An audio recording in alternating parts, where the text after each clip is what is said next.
旋盤がなくなるまでに旋盤はいくつか消耗する。はい。砥石をですね使って、刃物をね、調整していきますけれども、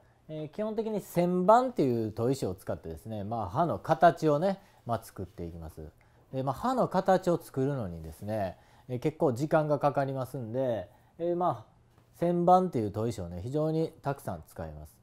で、旋盤で、しっかり刃の形ができたらですね、で次はもう八旋盤、仕上げの砥石でですね、あとは、切れるように刃を、研ぐっていうことになります。で、使用量としたらですね、やはり、この砥石、旋盤の砥石、柔らかいというのもありますけれども、非常に、形を作るのにですね、刃をたくさんすり合わせますんで、やはりこっちの方がたくさん減っていきます。